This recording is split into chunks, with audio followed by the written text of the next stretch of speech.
En témoignant, c'est surtout un message d'espoir que j'ai voulu transmettre et partager.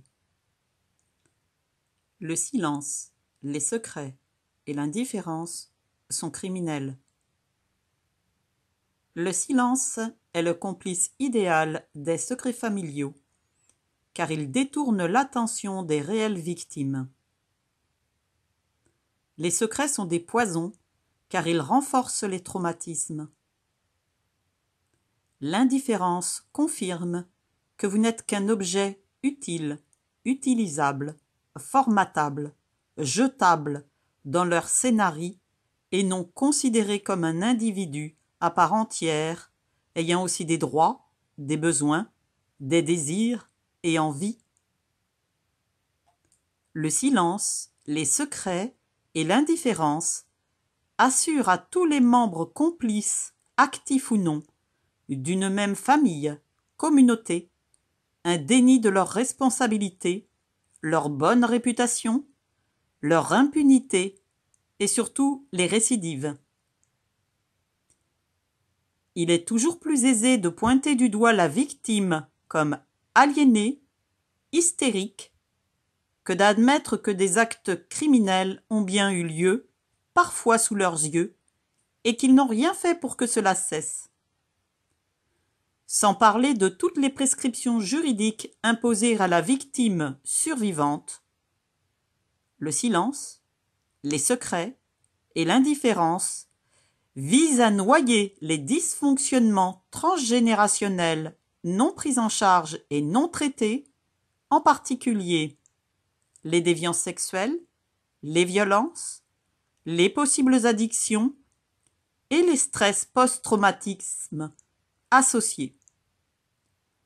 Il faut surtout ne pas hésiter à parler, à demander de l'aide, à chercher l'information, à pousser les portes, à accepter les mains tendues et les soins nécessaires à son bon rétablissement. Il n'y a pas d'âge pour s'en sortir, pour être libre, pour naître ou renaître, pour se construire, se reconstruire, car c'est le premier pas vers la liberté qui compte.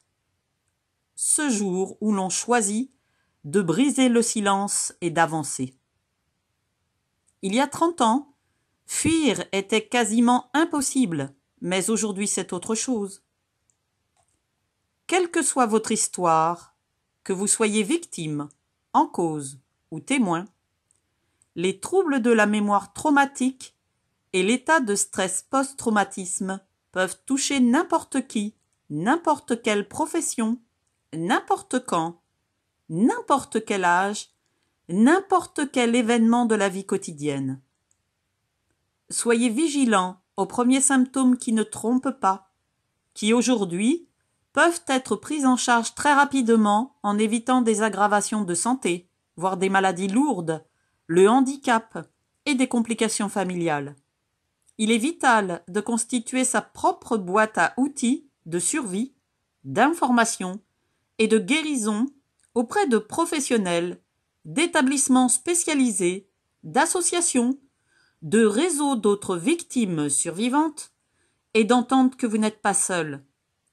Sachez que la résilience est un long chemin parsemé d'embûches, de chutes, de déceptions, de rejets, d'abandon, de rémission, de patience et de persévérance.